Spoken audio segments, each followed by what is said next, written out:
Catherine Kate Sullivan, a 38-year-old real estate agent with premier properties in Westbrook, Connecticut, lived what appeared to be an enviable suburban life with her husband of 15 years, Robert Sullivan, on Meadowbrook Drive in one of the town's most desirable neighborhoods. Their colonial-style home, purchased in 2015 for $485,000, sat on a corner lot surrounded by mature oak trees and professionally landscaped gardens that Kate maintained as a showcase for her real estate business. Robert, 41 years old, worked as a senior financial analyst for a Hartford-based insurance company, earning approximately $95,000 annually, plus performance bonuses that typically added another $15,000 to their household income. His stable career and Kate's successful real estate practice had allowed them to build substantial savings and provide a comfortable lifestyle for their 12-year-old daughter Emma and 9-year-old son Tyler. Kate's real estate career had flourished over the past 8 years, with annual sales volumes exceeding $12 million and consistent recognition as a top performer within her brokerage. Her success stemmed from her attention to detail, extensive local knowledge, and ability to build personal relationships with clients that often extended beyond individual transactions. However, beneath the surface of this apparently successful marriage and career, Kate had become increasingly dissatisfied with her personal life. According to statements later provided by her closest friends, Kate felt emotionally neglected by Robert, who spent long hours analyzing financial data, and seemed more interested in their investment portfolio than in maintaining romantic intimacy within their marriage. Kate's frustration intensified as she approached her 40th birthday and began questioning whether she had settled for financial security rather than pursuing genuine emotional fulfillment. Her work in real estate exposed her to numerous couples who seemed more passionate and connected than her own marriage, creating a constant reminder of what she felt was missing in her relationship with Robert. The catalyst for the events that followed arrived in March 2024 when the Morrison family moved into the house directly adjacent to the Sullivan property. James Morrison, a 52-year-old divorced contractor, had purchased the 4-bedroom house with his 21-year-old son, Daniel, who had recently returned home after dropping out of college to help with his father's construction business. Daniel Morrison was tall, athletic, and possessed the kind of confident charisma that Kate found immediately attractive. Having played football at the University of Connecticut before academic difficulties forced him to leave school, Daniel maintained his physical fitness through regular gym workouts and his demanding construction work. Unlike the middle-aged professional men in Kate's social circle, Daniel represented youth, spontaneity, and freedom from the responsibilities and routines that Kate increasingly viewed as constraints on her happiness. His casual attitude toward life and his obvious physical attraction to Kate created a powerful contrast to her structured, predictable existence with Robert. The initial interactions between Kate and Daniel occurred naturally through their status as neighbors. Kate introduced herself to the Morrison family shortly after their arrival, offering recommendations for local services and helping them navigate the unwritten social rules of their upscale neighborhood. These early conversations revealed that Daniel was struggling with his transition from college athletics to the working world, expressing uncertainty about his future career plans and frustration with his father's expectations about joining the family construction business permanently. Kate found herself drawn to Daniel's vulnerability and eager to provide the maternal guidance and support that he seemed to need. Before we dive deeper, let us know in the comments where you're watching from. We'd love to hear from you, and don't forget to hit that subscribe button so you never miss any of our upcoming videos. By April 2024, Kate and Daniel had begun spending time together outside of casual neighborhood encounters. Kate offered to help Daniel explore alternative career options, using her business connections and real estate knowledge to introduce him to potential opportunities in property management and development. Their meetings, initially held at coffee shops and restaurants in nearby towns to maintain privacy, gradually evolved to include longer conversations about their personal lives, relationship histories, and future aspirations. Kate found Daniel's attention flattering and energizing, while Daniel appeared to enjoy the sophisticated company of an accomplished older woman who treated him as an equal rather than a wayward college dropout. The relationship crossed into physical intimacy in early May 2024, when Kate invited Daniel to tour a vacant property listing in a secluded area outside Westbrook. The private setting and Kate's rationalization that she was helping Daniel understand real estate opportunities provided the justification she needed to act on their mutual attraction. Digital evidence later recovered by investigators revealed that Kate and Daniel exchanged over 3,200 text messages between May and September 2024. These communications documented the intensity of their emotional connection and Kate's growing belief that Daniel represented her opportunity for a more fulfilling and passionate relationship than her marriage provided. However, the messages also revealed significant practical problems created by their affair. Kate struggled with guilt about deceiving Robert and potentially damaging Emma and Tyler's stable family environment, while Daniel expressed concern about the age difference and the potential consequences if their relationship became known within their small community. The situation became more complicated when Daniel began pressing Kate to leave Robert and formalize their relationship. Daniel's limited life experience and financial resources made him view Kate's established lifestyle and earning potential as solutions to his own career, uncertainty, and desire for adult independence from his father. Kate initially resisted Daniel's pressure to end her marriage, citing concerns about custody arrangements, financial settlements, and the impact on her children's emotional well-being. However, Daniel's youth and intensity gradually eroded her resistance, and by July 2024, she had begun seriously considering divorce as a path toward pursuing their relationship openly. The crisis intensified when Robert began noticing changes in Kate's behavior that suggested possible infidelity. Her increased attention to personal appearance, frequent unexplained absences, and emotional distance created suspicions that prompted Robert to begin monitoring her activities and communications more closely. Robert's investigation into Kate's behavior was methodical and systematic, reflecting his analytical background in financial services. He began tracking her vehicle's mileage, noting discrepancies between her claimed work appointments and her actual locations, and documenting instances where her explanations for her whereabouts seemed implausible or contradictory. In August 2024, Robert discovered text messages on Kate's phone that confirmed his suspicions about her extramarital relationship. However, rather than confronting Kate immediately, Robert continued gathering evidence while consulting with a divorce attorney about protecting his financial interests and securing custody rights for Emma and Tyler. Robert's discovery that Kate's affair involved their young neighbor created additional layers of complexity and emotional trauma beyond typical marital infidelity. The proximity of Daniel's residence meant that Robert was forced to see daily reminders of Kate's betrayal, while the significant age difference between Kate and Daniel added elements of embarrassment and community judgment to his personal humiliation.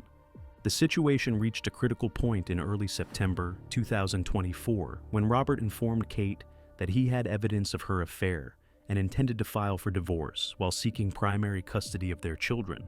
Robert's approach was calculated and cold, reflecting his decision to treat their marriage dissolution as a business transaction rather than an emotional crisis. Kate's response to Robert's ultimatum was initially defensive, followed by attempts to minimize the significance of her relationship with Daniel and promises to end the affair if Robert would agree to marriage counseling. However, Robert had already moved beyond considering reconciliation and was focused on minimizing his financial losses and protecting his children from further disruption.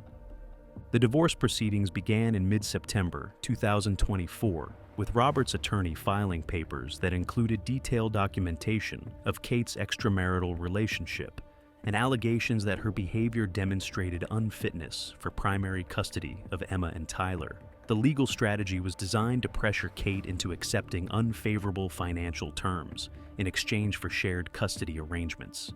Kate's response to the divorce filing was complicated by her continuing relationship with Daniel and her growing realization that their age difference and different life stages created fundamental incompatibilities for a long-term partnership. Daniel's expectations about their future together were based on romantic fantasies rather than practical consideration of the realities involved in building a stable relationship. Additionally, Kate began recognizing that her affair with Daniel had jeopardized everything she had worked to achieve in her career and family life. Her reputation in the real estate community was threatened by gossip about her personal conduct, while her relationship with Emma and Tyler became strained as they struggled to understand the changes in their family structure.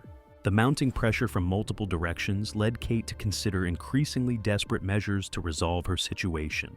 Her research into options for eliminating the complications created by her affair, later discovered through analysis of her internet search history, included queries about accidental deaths, life insurance policies, and legal procedures for widows inheriting marital property. Kate's planning became more systematic when she realized that Robert's death would solve both her immediate financial problems and her custody concerns, while allowing her to maintain her relationship with Daniel without the constraints imposed by divorce proceedings and shared custody arrangements. The murder occurred on September 28, 2024, during what appeared to be a routine family evening at the Sullivan residence. Kate had prepared Robert's favorite dinner and encouraged Emma and Tyler to spend the night at friends' houses, ostensibly to provide privacy for important conversations about their marriage and separation. However, Kate had coordinated with Daniel to implement a plan they had developed to make Robert's death appear accidental. Daniel entered the Sullivan house through the rear door, which Kate had left unlocked, while Robert was relaxing in the living room after dinner, unaware of the conspiracy against him. The attack occurred when Daniel struck Robert from behind with a metal baseball bat taken from Tyler's sports equipment in the garage. The assault was intended to cause fatal head injuries that might appear to result from an accidental fall, but the multiple blows required to ensure Robert's death created obvious evidence of homicidal violence. Following Robert's death, Kate and Daniel attempted to stage the scene to suggest that Robert had been killed during a home invasion robbery. They ransacked several rooms, broke a window to simulate forced entry, and removed valuable items including Robert's watch, wallet, and Kate's jewelry to create the appearance that robbery had been the motive. However, their staging efforts contained several critical flaws that would later expose their involvement to investigators. The pattern of injuries on Robert's body was inconsistent with a single fall or random attack, while the selective nature of the missing items suggested that the thieves had known exactly where to find the most valuable possessions. Additionally, Daniel's inexperience with violent crime led him to leave physical evidence at the scene, including fingerprints on the baseball bat and DNA traces on Robert's clothing from their physical struggle. Kate's behavior immediately following the discovery of Robert's body also raised suspicions among responding officers who noted her relatively calm demeanor and detailed knowledge of what items had been stolen. Don't forget to like this video and subscribe for more shocking true crime stories. Let us know in the comments what you think was Kate and Daniel's biggest mistake in planning this murder. The investigation into Robert Sullivan's death was conducted by the Connecticut State Police Major Crime Squad, with Detective Lieutenant Sarah Chen assigned as the lead investigator. The initial response treated the death as a home invasion homicide, but inconsistencies in the evidence quickly suggested that the crime scene had been staged. Forensic analysis revealed that the blood spatter patterns were inconsistent with the supposed robbery scenario, while the positioning of Robert's body and the nature of his injuries indicated that he had been attacked by someone he knew, rather than surprised by a random intruder during a burglary.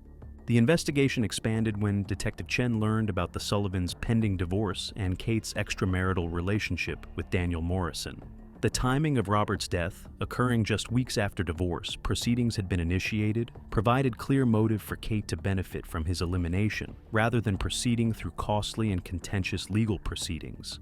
Digital forensics analysis of Kate's electronic devices revealed her extensive research into methods of staging accidental deaths, and her coordination with Daniel regarding the timing and execution of their plan. Text messages between Kate and Daniel in the days leading up to the murder provided detailed evidence of premeditation and conspiracy. The physical evidence linking Daniel to the crime scene included his fingerprints on the murder weapon and DNA evidence recovered from Robert's clothing and the house's interior surfaces. Security camera footage from neighboring properties also captured images of Daniel's vehicle in the area during the estimated time of the murder. Both Kate and Daniel were arrested on October 12, 2024, and charged with first-degree murder, conspiracy, and evidence tampering related to Robert's death and the attempted cover-up of their crimes. The arrests shocked the Westbrook community, where Kate had been respected as a successful businesswoman and devoted mother. The case attracted significant media attention throughout Connecticut due to the suburban setting, the age difference between Kate and Daniel, and the calculated nature of their conspiracy to murder Kate's husband. legal analysts noted that the case demonstrated how extramarital affairs could escalate to deadly violence when financial and custody interests were threatened. Kate's real estate colleagues expressed disbelief that someone they had known as professional and ethical could have planned such a methodical murder, while Daniel's friends described him as immature and easily influenced by older, more sophisticated individuals. The preliminary court hearings revealed the extent of Kate and Daniel's planning, including their research into life insurance policies, their coordination of alibis, and their detailed discussions about disposing of evidence and maintaining their cover story. The evidence demonstrated clear premeditation rather than impulsive violence. Emma and Tyler Sullivan were placed in the temporary custody of Robert's parents while the legal proceedings continued. The children struggled to understand how their mother could have been involved in their father's death and required extensive counseling to process the trauma of losing both parents simultaneously. The prosecution's case was built around the overwhelming physical and digital evidence linking both defendants to the murder, combined with their clear financial and personal motives for eliminating Robert as an obstacle to their relationship. Expert witnesses testified about the planning involved in staging the fake burglary and the impossibility of the crime occurring as the defendants initially claimed. Kate's defense strategy focused on arguing that Daniel had manipulated her emotionally and that she had not fully understood the consequences of their planning until it was too late to prevent the murder. Her attorneys portrayed her as a victim of Daniel's influence rather than an equal partner in the conspiracy. Daniel's defense attempted to argue that Kate had been the primary architect of the murder plan, and that his youth and inexperience had made him susceptible to her manipulation. His attorneys claimed that Kate had promised him financial benefits and a future together that had clouded his judgment about the seriousness of their actions. However, the evidence showed that both defendants had actively participated in planning and executing the murder, with Kate providing inside knowledge about Robert's routines and Daniel carrying out the physical attack. The prosecution successfully argued that both were equally culpable regardless of who had initiated the conspiracy. The jury deliberated for 16 hours before returning guilty verdicts on all charges against both defendants. The extensive evidence and clear documentation of premeditation made it impossible for the defense to create reasonable doubt about their client's guilt.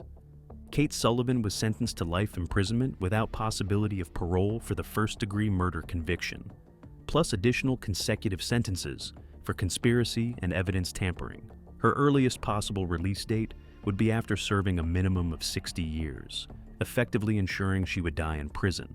Daniel Morrison received a sentence of 50 years to life in prison, with possibility of parole after 40 years. The court acknowledged his age and Kate's influence in his sentencing, but emphasized that his actions had destroyed multiple families and demonstrated a complete disregard for human life. The Morrison family expressed public apologies for Daniel's actions and relocated from Westbrook to avoid continued association with the crime. James Morrison sold the family home and used portions of the proceeds to establish funds for Emma and Tyler's future education and counseling expenses. Kate's real estate license was revoked, and Premier Properties donated her commission earnings from pending transactions to victim assistance programs. The company implemented new policies regarding employee conduct and potential conflicts of interest following the scandal. The Sullivan family home was sold by the estate, with proceeds held in trust for Emma and Tyler's care and education. Robert's life insurance benefits were also preserved for the children, as Kate's murder conviction disqualified her from receiving any financial benefits from his death. Emma and Tyler Sullivan have remained in the custody of their paternal grandparents and have reportedly adjusted well to their new circumstances with ongoing psychological support. The family has requested privacy and declined media interviews about their experiences and recovery process. Kate Sullivan is currently serving her sentence at York Correctional Institution in Connecticut. She has participated in educational programs and counseling services, but has maintained limited contact with her children, respecting their wishes for minimal interaction during their healing process. Daniel Morrison is housed at the Cheshire Correctional Institution and will be eligible for parole consideration in 2064. He has expressed remorse for his actions and has participated in victim impact programs designed to help offenders understand the consequences of their crimes. The case remains a significant example of how midlife crisis and extramarital relationships can escalate to deadly violence when individuals prioritize their personal desires over the welfare of their families and communities. It demonstrates the importance of seeking appropriate counseling and legal assistance for marital problems, rather than pursuing destructive solutions that ultimately harm everyone involved.